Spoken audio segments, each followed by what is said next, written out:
di surga Engkaulah Allah yang layak dipuji, layak disembah dan dihormati di setiap waktu. Bersama kami jemaat Tuhan cabang Wayari, kami mau mendengar suara-Mu, dan Engkaulah sesembahan kami, Engkaulah kepujian kami. Oleh sebab itu Tuhan, biarlah firman Tuhan mengingatkan kami bahwa hanya Engkaulah yang layak dipuji, disembah, diagungkan dari sekarang sampai selama-lamanya. Terima kasih Tuhan, kami sambut firman-Mu demi dan melalui Tuhan kami Yesus Kristus. Amin. Silakan duduk Bapak Ibu Saudara yang kasih dalam Tuhan. Terima kasih untuk Ibu, terima kasih untuk kesaksian Opa dan Ibu Olin. Biarlah kita semuanya terus diberkati oleh Tuhan. Shalom. Shalom. Ada sukacita hari ini? Amin. Tidak terasa sudah bulan Maret lagi. Sudah mau Paskah lagi kita hari ini. Minggu Prapaskah yang keempat ini kita akan belajar bagaimana sebagai orang yang sudah diselamatkan, supaya kita tetap menjadi alat di dalam tangan Tuhan seperti Rasul Paulus. Mari kita membaca kebenaran firman Tuhan. Komitmen dalam memberitakan Injil. Filipi pasal yang pertama, ayat yang ke-12 sampai ayat yang ke-26. Alkitab saya halaman 221, tapi beta memakai nanti membacanya sama dengan hanya 1-2 kata saja, beda dengan terjemahan baru 2024 kemarin ya. Ya, diresmikan 2025. Filipi pasal yang pertama ayat 12 sampai 26. Jika sudah menemukan katakan amin. Amin. Kesaksian Paulus dalam penjara, kita bergantian ya. Aku menghendaki saudara-saudara supaya kamu tahu bahwa apa yang terjadi atasku ini justru telah menyebabkan kemajuan Injil. Sehingga telah jelas bagi seluruh istana dan semua orang lain bahwa perjalanan Kristus. Lagi pula, kebanyakan saudara dalam Tuhan telah beroleh kepercayaan karena pemenjaraanku, untuk semakin berani berkata-kata tentang firman Allah tanpa takut. Ada orang yang memberitakan Kristus secara dengki dan perselisihan, tapi ada pula yang memberitakannya dengan maksud baik. Mereka ini memberitakan Kristus karena kasih, sebab mereka tahu bahwa aku ada di sini untuk membela Injil. Tetapi yang lain telah kepentingan sendiri dan maksud yang tidak jelas, sampai menyebabkan mereka mengamat berat Tuhan dalam penjara. Namun tidak mengapa, sebab bagaimanapun juga Kristus diberitakan baik dengan maksud palsu maupun dengan tulus. Dalam hal itu aku bersukacita. Aku akan tetap bersukacita. Karena tahu bahwa sudah semuanya ini adalah keselamatan oleh doamu dan pertolongan Roh Yesus Kristus. Yang sangat kurindukan dan kuharapkan ialah bahwa aku dalam segala hal tidak akan beroleh malu, melainkan seperti sedia kala. Demikian pun sekarang Kristus dengan nyata dimuliakan dalam tubuhku, baik oleh hidupku maupun oleh matiku. Karena hidup adalah Kristus dan mati adalah keuntungan. Namun jika aku harus hidup di dunia ini, itu berarti bagiku bekerja memberi buah. Jadi mana yang harus kupilih? Aku tidak tahu. Aku didesak dari dua pihak. Aku ingin pergi dan diam bersama-sama dengan Kristus. Itu memang jauh lebih baik. Namun lebih perlu tinggal di dunia ini karena kamu. Dan dalam keyakinan ini tahu bahwa aku akan tinggal dan bersama-sama lagi dengan kamu sekalian, supaya kamu makin maju dan bersukacita dalam nama-Nya. Bersama Sehingga kemajuanmu dalam Kristus Yesus semakin bertambah karena aku. apabila kamu. Amin. Bapak Ibu Saudara yang kekasih, kita belajar sekali lagi tentang Minggu Prapaskah yang keempat ini, komitmen dalam memberitakan Injil. Nah, tahu nggak Bapak Ibu Saudara, semua orang mudah berkata-kata, tapi sangat sulit untuk melakukannya. Jadi istilahnya apa? NATO, bahasa Ambon ya. Bahasa Inggris. No action, thought only. Artinya banyak orang banyak bicara tapi sulit melakukannya. Nah, bagaimana dengan pemberitaan Injil? Rupanya juga dalam kenyataannya bahwa berita Injil pun banyak orang yang diperhadapkan dengan persoalan ketika menerima Tuhan Yesus. Nah, dalam perjalanan hidup orang percaya ada panggilan yang tak dapat diabaikan, yaitu apa? Memberitakan Injil. Dan lebih dalam lagi, berkomitmen. Karena apa panggilan kita? Kita dipanggil untuk kemana? Masuk surga, bukan? Amin. Atau ada yang dipanggil untuk hanya di Ambon? Ada kita nanti tujuan akhirnya bersama dengan Bapa di surga. Amin. Nah, selama di dunia ini Allah menghendaki supaya kita memberitakan jangan kabar buruk, jangan kabar burung, jangan kabar yang tidak benar, tetapi memberitakan kabar baik, yaitu Injil ke berbagai tempat. Maka tidak heran Nas Pembimbing tadi dikatakan, mari kita pergi ke tempat lain, ke kota-kota yang berdekatan, supaya di sana juga aku memberitakan Injil. Jadi ini kaitannya dengan Paulus. Tetapi kita mau belajar tentang Paulus dan Yesus Kristus dalam Nas Pembimbing ini juga pergi untuk memberitakan Injil karena dia datang untuk memberitakan Injil. Paulus pun demikian. Kita belajar tentang komitmen. Nah, yang pertama apa yang Bapak Ibu Saudara ketahui tentang komitmen? Ada yang tahu kira-kira makanan apa, bahasa apa itu? Komitmen. Coba lihat di wartanya masing-masing. Kenapa? Supaya kita belajar sama-sama, supaya kita lebih memahami. Ayo sama-sama baca di warta itu. Apa itu yang dimaksud dengan komitmen? 1, 2, 3. Komitmen adalah kesetiaan,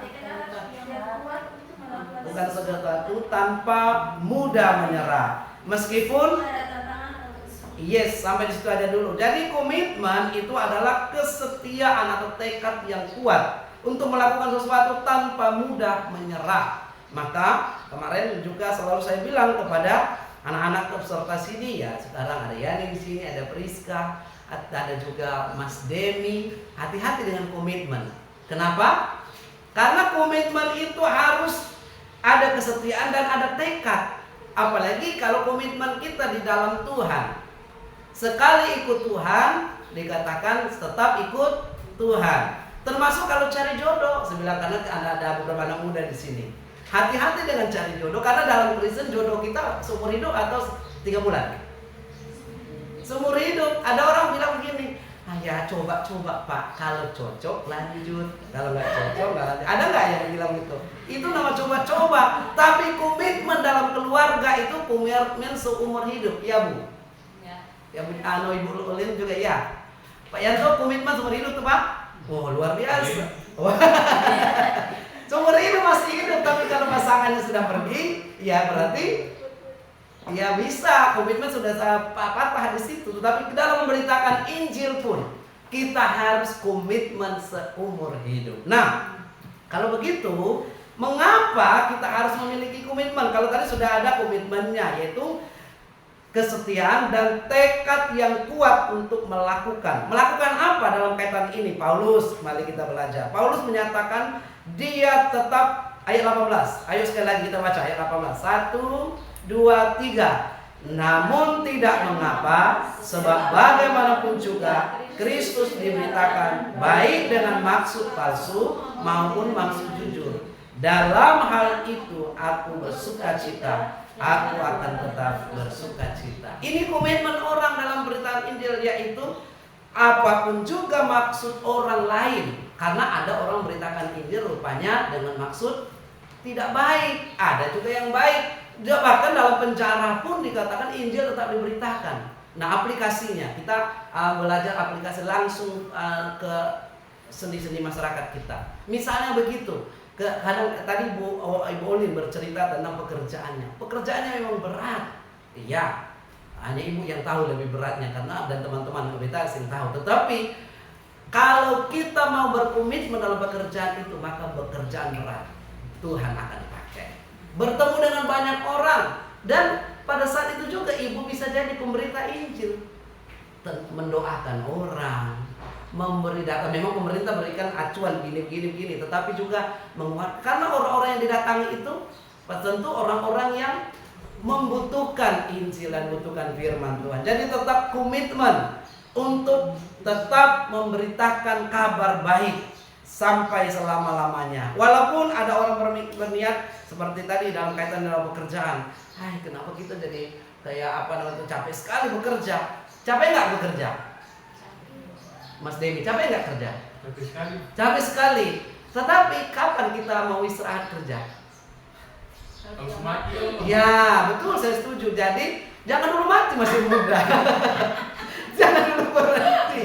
Loh, ini firman Tuhan loh. Demikian juga Paulus. Saya langsung to the point kepada Paulus. Kenapa Paulus bilang, entahkah orang bermaksud baik maupun jahat, tidak masalah bagi saya. Selama saya hidup, berarti hidup saya harus memberi buah. Lakukan berita Injil, sampaikan berita Injil. Nah, maka dikatakan kita melihat poin yang pertama, konteksnya kita sudah jelas, di dalam penjara, tetapi juga dia dijelek-jelekan, tapi Injil tidak terhambat. Nah, makanya pekerjaan Tuhan, kabar baik itu bukan hanya batas di ruangan ini. Amin.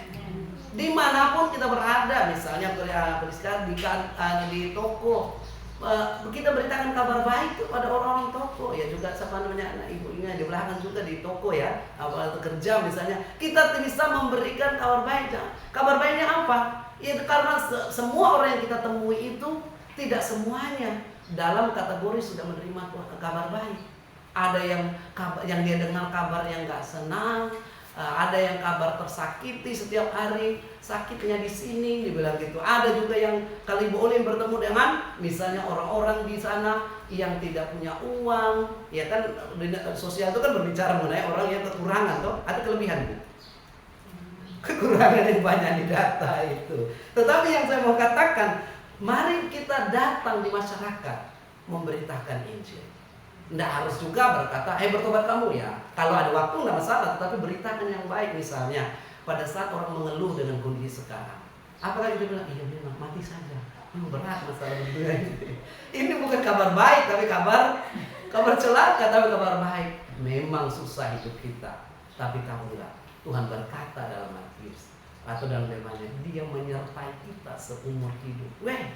Oh gitu kak, Tuhan menyertai saya. Pasti ada dikeluarkan pada saat seperti itu. Bapak ibu saudara yang kekasih, banyak orang berniat baik ikut Tuhan, ada juga yang nggak berniat baik, tapi tetaplah kita menjadi komitmen sebagai orang yang berlaku baik.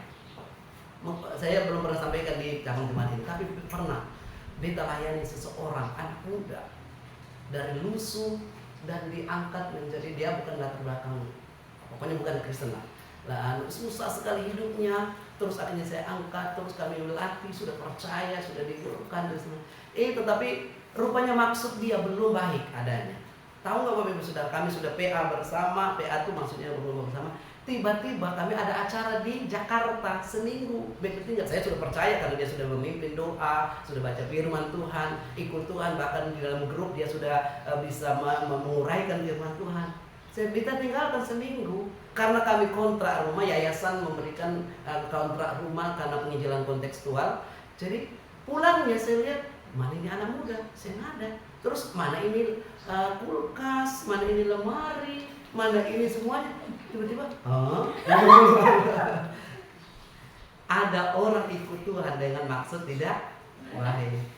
Bukan hanya beta loh, Paulus juga bilang, bayangkan di penjara pun dia tetap beritakan, tapi ada orang yang bermaksud tidak baik. Jangan sangkanya kalau memberitakan Injil nanti, pasti semua tersebar bahwa tidak benar. Demikian juga kita mengikut Tuhan. Ada banyak orang motivasi.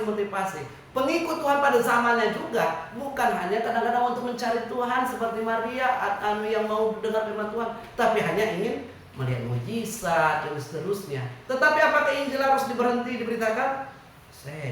Maka yang pertama, apapun yang terjadi sebagai komitmen, kita tetap Injil harus diberitakan.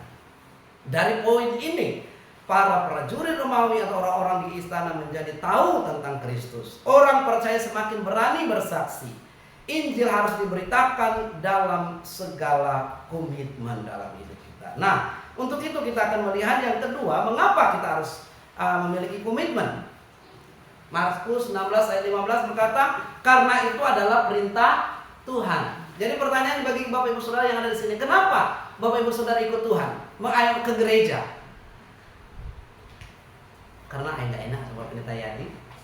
Saya enggak. Panggilan kita karena kita umat Tuhan. Amin. Nah, berikutnya dikatakan karena kita telah diselamatkan. Nah, dalam kelas katekisasi kami berbicara mengenai anugerah Allah, dan anugerah itu tidak murah-murahan, tetapi bukan kita berbuat baik supaya selamat. Ngerti ya, bahwa banyak orang, kalau orang di seberang yang saat ini sedang melaksanakan tuntutan agamanya, mereka melakukan tuntutan-tuntutan itu supaya selamat, beramal dan beribadah. Tetapi kalau kita, anugerah Allah telah datang kepada kita, maka kita yang sudah diselamatkan harus tetap menyampaikan kepada orang lain. Makanya agama Kristen, orang percaya itu begitu. Jangan keselamatan untuk dirinya sendiri. Yesus aja pergi ke sana kemari, dikatakan di dalam nats pembimbing tadi. Paulus juga pergi. Nah, termasuk kita orang Kristen, pergilah di tengah masyarakat, di tengah pekerjaanmu, sampaikan yang baik di sana. Jangan juga sampaikan yang tidak baik. Orang berbicara, ada megatrans, nanti akan berkeping-keping terjadi karena tingginya misalnya gelombang. Ya memang di dunia ini tidak ada yang tidak ada yang bisa menjamin semuanya aman di mana saja. Tetapi kita berkata, bersama Yesus kita akan kuat menghadapi pergumulan apapun juga. Bahkan inilah yang harus kita katakan, Injil memiliki kuasa untuk mengubah hidup orang percaya. Amin apa sih? Amin. Ketika seseorang percaya kepada Tuhan, dia memberitakan kepada orang lain, dan itu bisa mengubah hidupnya. Bayangkan, Paulus ini siapa? Seorang pembunuh, tetapi dia bisa berkata, hidupku sekarang harus memberi buah. Kalau harus mati, ya nggak apa-apa, memang harus mati. Dan memang kita semua harus mati. Jangan dulu minta sekarang, tetapi maksudnya selama pasti kita akan mati. Jangan berkata, saya beta mau hidup selama-lamanya, Superman apa itu. Tetapi Superman aja hanya contoh cerita. Allah menghendaki kita terus selama kita hidup kita diubahkan. Maka Paulus berkata, kalau aku hidup, aku komitmennya tetap memberi buah. Bolehkah kita berkomitmen dalam Tuhan? Amin. Kalau aku hidup, berarti aku harus memberi buah. Coba katakan 1, 2, 3. Kalau aku hidup, aku harus memberi buah. Amin. Enggak harus misalnya opa pergi ke Kirgistan, memang karena memang opa ada di Ambon, tapi ada orang di sana, Pak Pit Hengkesa, Pak Sakir yang minggu ini minggu misi. GMI itu walaupun kita kecil, ada dari Sabang sampai Merauke, dari Aceh sampai ke Irian, bahkan di luar negeri, kita mendukung beliau. Biayanya berapa? Tapi setiap minggu pertama di gereja, kalau ini masih pos PI toh, tapi juga tetap kalau nggak salah, kita kumpulkan untuk mendukung apa? Karena Injil harus sampai di sana. Tahu nggak, mereka berat sekali.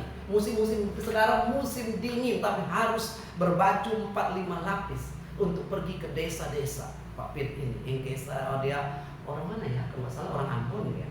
Kalau istrinya orang Batak. Terus juga beliau itu memberitakan Injil, bukan dibiayain, tapi kita yang biayai berapapun yang terkumpul. Tetapi mereka datang pergi. Nah, ini hanya gambaran maksudnya di GMI. Kenapa?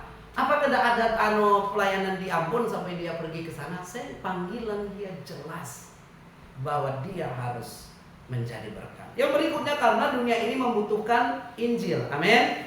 Coba Priska minta tolong baca Matius pasal 9 ayat 37 sampai 39.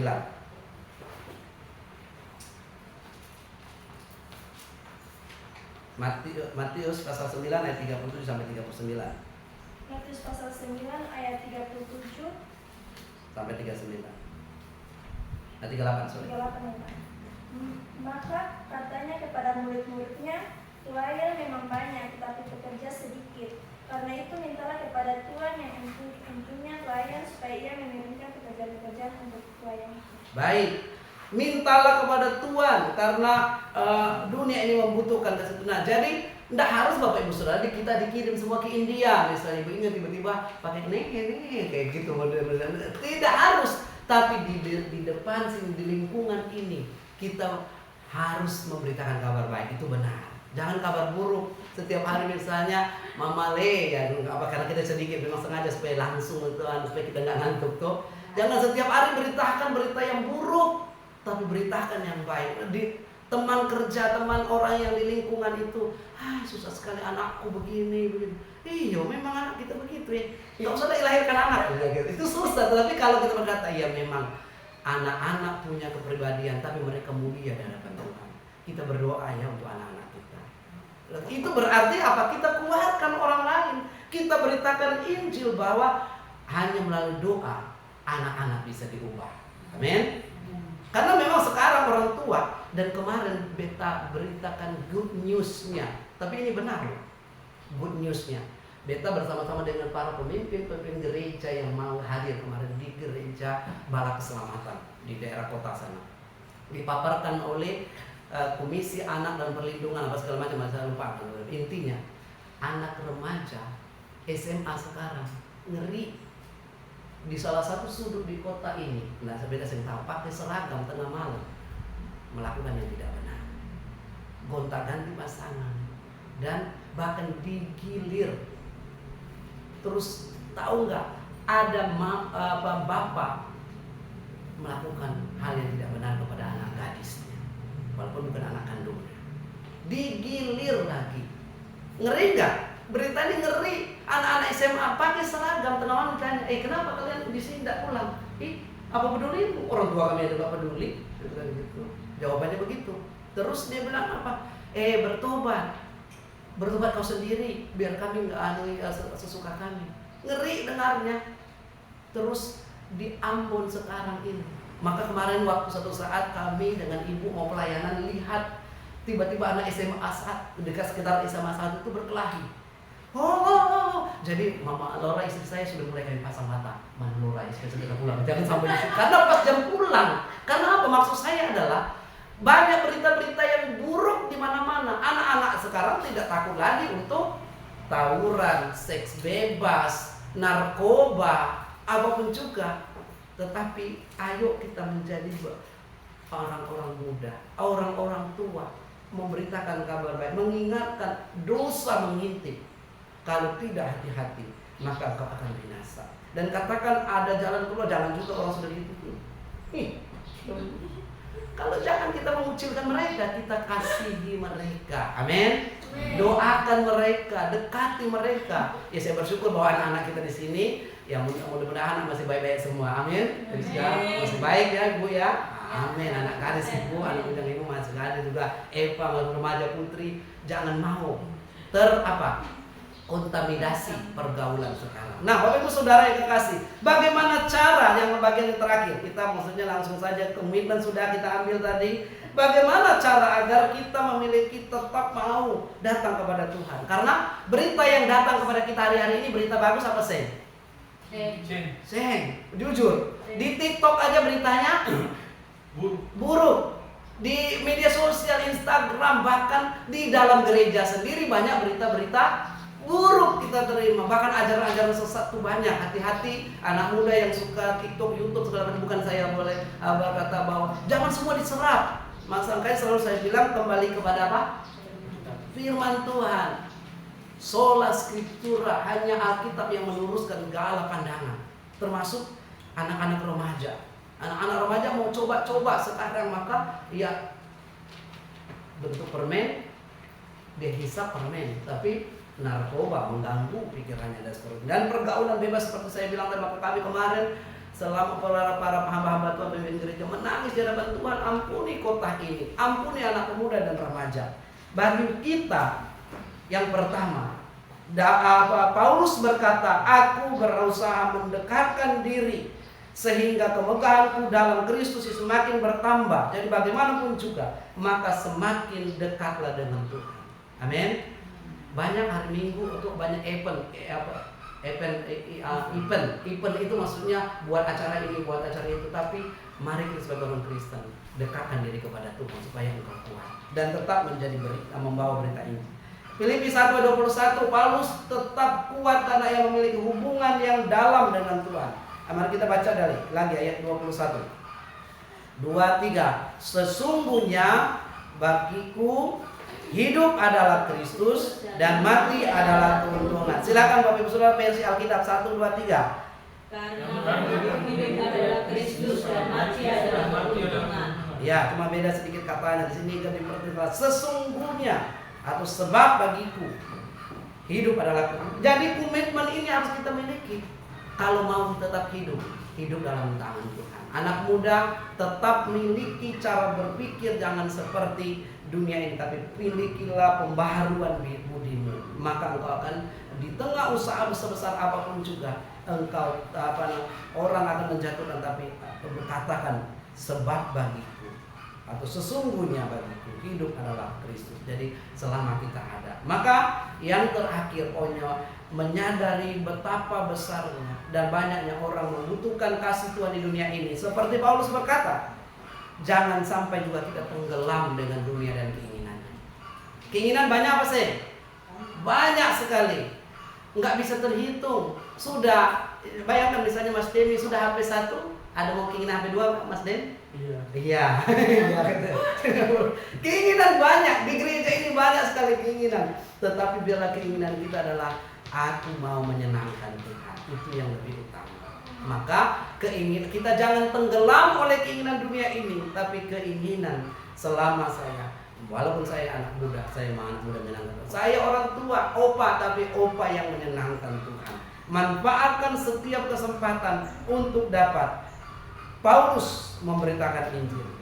Anak muda juga, anak remaja, jangan ikuti dunia ini, tapi beritakanlah yang baik. Berita buruk kita dengar, kita tidak bisa menutup. Maka ada orang bilang begini, seorang tokoh gereja kata ini, kita tidak bisa mengatakan kepada burung jangan kau terbang dari kepala gue. Atau kita pernah bisa bilang begitu? Saya bisa.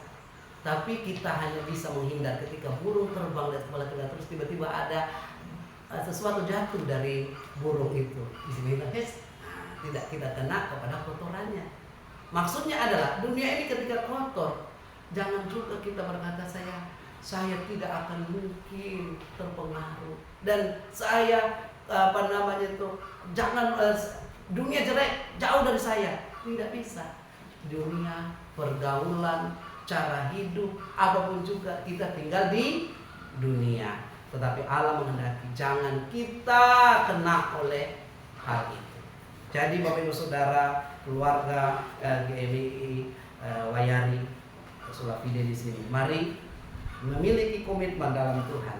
Dalam keluarga kita memang kita bukan penginjil seperti Paulus. Ya kan kita tidak semuanya jadi penginjil, tapi tetaplah beritakan yang baik.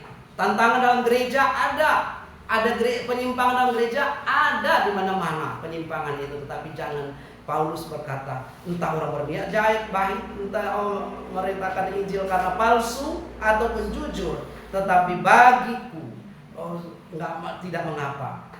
Namun tidak mengapa, sebab bagaimanapun juga Kristus diberitakan. Jadi mari kita menjadi pemberita Injil, mari kita hidup sesuai dengan tuntutan Injil, karena itulah yang Tuhan kehendaki. Di tengah dunia yang tidak menentu ini, berita-berita banyak kita dengar, jadilah kita pembawa berita yang baik di tengah masyarakat. Jangan kita kompori orang. Sudah ada cerita bagian yang terakhir.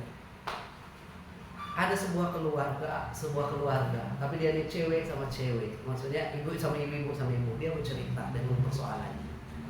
Nah kebetulan temannya yang diajak bercerita ini adalah orang yang sedang bermasalah dalam keluarganya dan sedang pisah ranjang. Jadi teman dia bercerita juga, para laki-laki memang gitu. Terus setelah lama-lama itu dia bilang gitu. Tahu nggak berita itu akhirnya dia bilang, nggak usah kita hidup sama laki-laki, bisa kok. Nah, berarti apa? Kalau bergaul kita punya masalah, Kita bergaul dengan orang punya masalah, kita pun harus bermasalah. Harusnya jangan kita bermasalah ikut-ikutan, tapi kita ya memang ada persoalan antara kalian. Tetapi ingat loh, sampaikan begini harusnya, kamu sudah disatukan. Siapa yang bisa memisahkan, kata firman Tuhan? Maut. Paling tidak mengingatkan dia, atau juga kalau saya lebih seperti saya, karena teman ini memang sudah tinggal, sudah pisah. Saya bisa berdiri, katakan kepada laki-laki, kami bisa berdiri di kaki kami sendiri, tidak menjadi berkat, maka jadilah berkat. Katakan bahwa hanya maut yang memisahkan. Demikian juga anak muda, jadikanlah dirimu menjadi berkat. Karena ada pepatah lagi mengatakan, satu kali telur itu lepas atau pecah, maka dia akan pecah selamanya. Ataupun mungkin dibuat perbaiki, tidak bisa. Maksudnya kalau kita sudah anak-anak baik, kita pemuda-pemudi Kristen, remaja Kristen, orang percaya Kristen, baik, jangan sampai kita jatuh dalam dosa dan akhirnya bukan kabar baik. Orang menilai itu, dia sok nasihati dia juga gitu. Kita berdoa.